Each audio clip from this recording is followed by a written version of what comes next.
Coming up, I'm taking you to the New York, New York Hotel and Casino to see the newest and most unique Cirque du Soleil show to hit the Las Vegas Strip.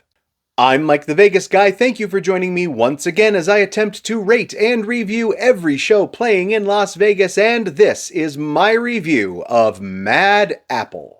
Mad Apple plays at the New York, New York Hotel on Tuesdays through Saturdays. That means they are off on Sundays and Mondays at 7 o'clock and 9:30 p.m.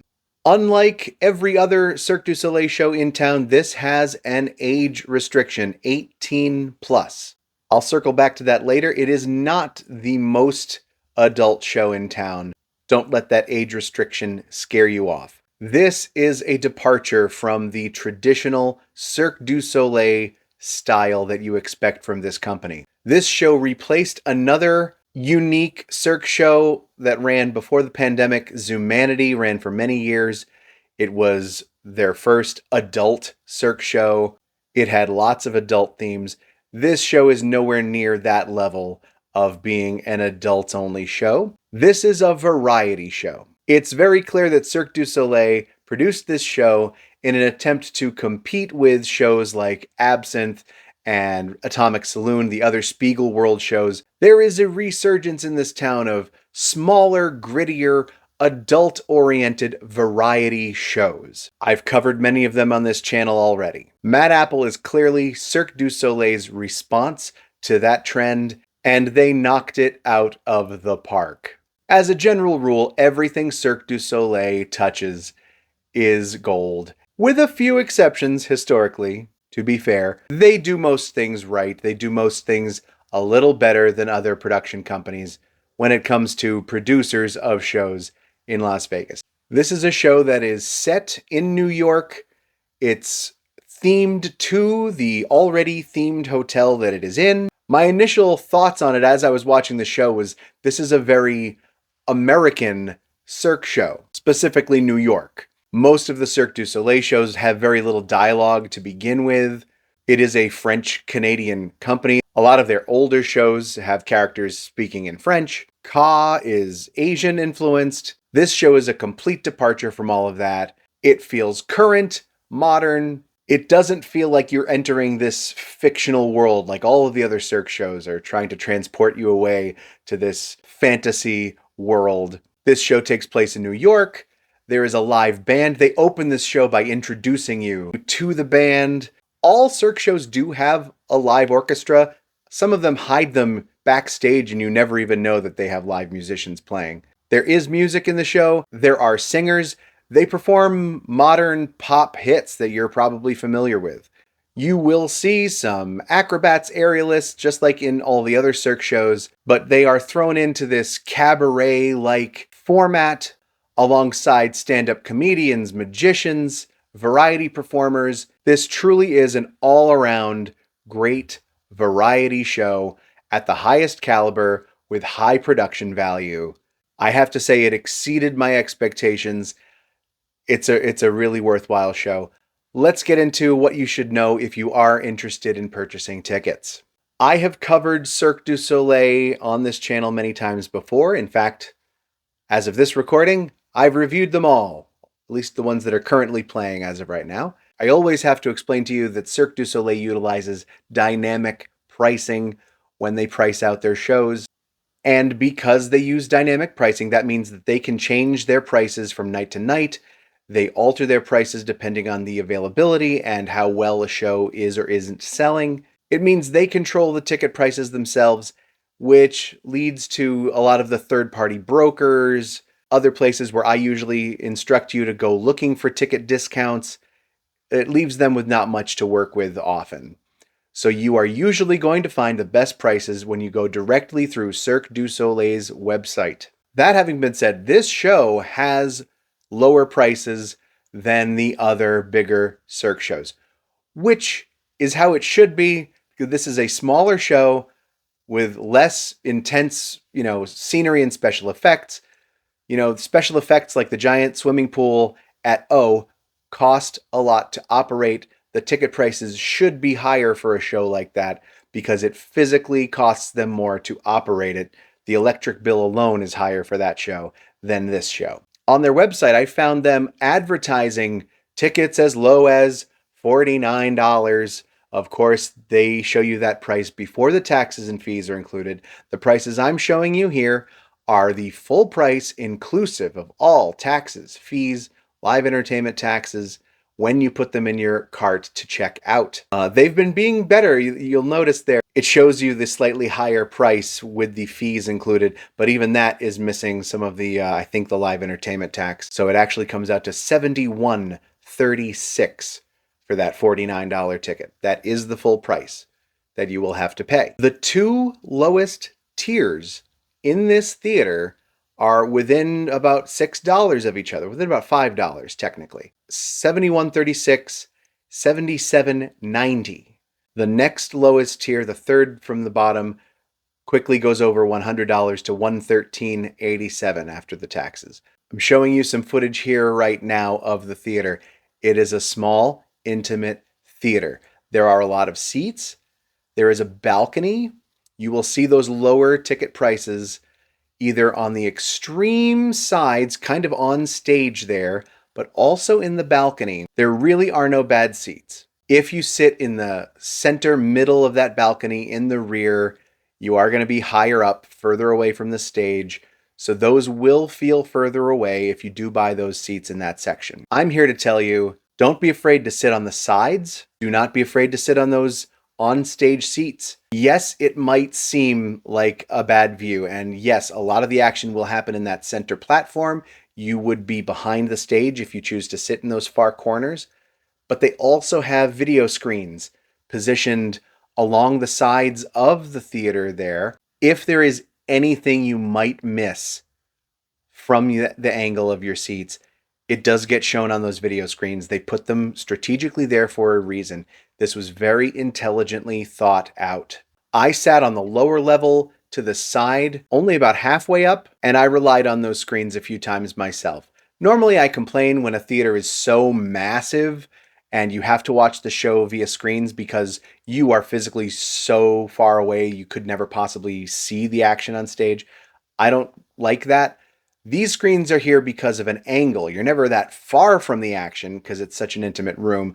But if there was any little detail, like when there's a magician doing magic tricks and you want to be able to see the face of a playing card that they're using for the trick, those screens are there. They come in handy. I didn't have a problem with that at all. Because this show is kind of sort of in the round, there are going to be moments where something might happen where you won't have the best angle. Those screens fix that problem. So sit anywhere is my advice. I'll point out to you those seats on the side in the balcony, those seats in the side of the balcony that seem to look like boxes on the seating chart. If you book in advance, sometimes you can get those seats for that lowest price there, those orange colored seats.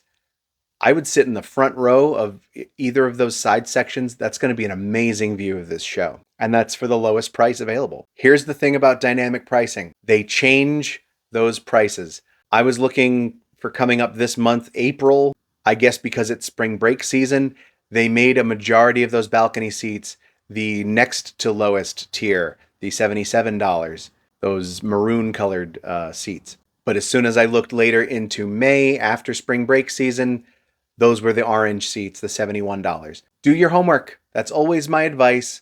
Always price things out. If you are flexible with your dates, if you are willing to book in advance, if you're not coming to Vegas for a few months, the earlier you book your tickets, the lower the prices are generally going to be for shows like this, for the Cirque shows that utilize this dynamic pricing system. Generally speaking, with the Cirque shows, if you do want better seats, they have priced them accordingly. Your view of the stage will be better in the seats that are higher priced as you look at that chart. But frankly, they're nickel and diming people for aisle seats versus middle of the row. I don't think that's very fair. Moral of the story, there are really no bad seats to view this show from. They do have a VIP package. You'll see that very front row in front of the platform there. $249. I believe that does include a pre-show access and a cocktail. They are big on the drinks at this show. I showed you some clips before, but I'll get into it here. They allow you to go on stage at the beginning of the show. They have on-stage bars. Anyone in any seat in the theater is welcome before the show if you get there early enough to come straight on down to the stage. You can walk up on the stage, take selfies. I did. I posted on my Instagram account. For those of you who follow me over there, you knew I already saw this show a week or so ago. They really make this theater feel like a bar nightclub vibe. Performers from the show will literally come out and kind of start their pre-show warm-up kind of stuff with the audience members who are on the stage. Like most Cirque shows have some sort of pre-show audience interaction. This show is a lot of fun. I would warn you though, if you are choosing to sit in those down front VIP seats, you will be interacted with a lot during the show. There is a lot of audience interaction. Like I said, it's sort of in the round. There are comedians, magicians that ask for volunteers. If you don't want to be called upon, you don't want to be involved, if you are not the kind of person who wants to partake in on-stage shenanigans, I wouldn't spend the money on those up-close seats. That is part of your experience when you purchase those tickets. Sit in the cheap seats. This is a pretty wild show. No guarantees that no matter where you sit, you might not get a performer near you at some point. But for those of you seeking discounts, like I assume you're here to do, my reviews are for the frugal Vegas tourist. Buy the cheapest ticket. You're going to enjoy this show no matter where you sit. They have very good full price options under $100. I think if you spend less than $100 on this show, that is a great deal. It's a very fair price for the high quality of a show you're going to get. If you do check those third-party brokers, like I talk about in my ticketing tutorial, I'd be very surprised for you to find anything lower than that $71. It's possible if they're really having a light day, you might find something in $65 to $70 range. If you are open to spending a little more, if you want some slightly better seats, they do tend to discount the higher priced tickets. So I've seen some of those $100-something tickets come down to about $80-something on the third-party brokers. But as a general rule, if you can get into this show for under $100, you're getting a great deal for a great show. Let's talk about it. This is a great show. It's an incredible variety show. There is adult content. One thing you might want to be aware of, there are rotating acts for this show. Since this show opened, a number of notable performers have gone in and out from guest spots in this show. They seem to always have a comedian and a magician holding down different spots, and those performers take turns for about a month or so at a time. I wasn't familiar with any of the people who were performing the night I went, had a great time. This is a well-produced show. They kind of know, I think they do a good job of curating the type of acts that they want in this style of show. There were definitely adult jokes. The comedian was definitely very raunchy, but none of the adult content was anything near the level of vulgarity that you would expect from a show like Absinthe or Atomic Saloon. It's definitely more approachable. This is Cirque du Soleil. They're not going to drastically harm their brand name with something too offensive. But they have that 18 and over age requirement. So as you may know already, if a show has an age requirement, I take that into consideration with my rating. I assume you know not to bring children to this show. So given the fair pricing that they offer on their website, I have to give this a 5-star must-see rating. It is absolutely in a world of its own, hands down one of the best, if not the best variety show in Las Vegas right now. I know, I can hear some of you shouting at me right now. I just said that Misbehaves Mavericks down at the Plaza was the best show in Vegas, was the best variety show.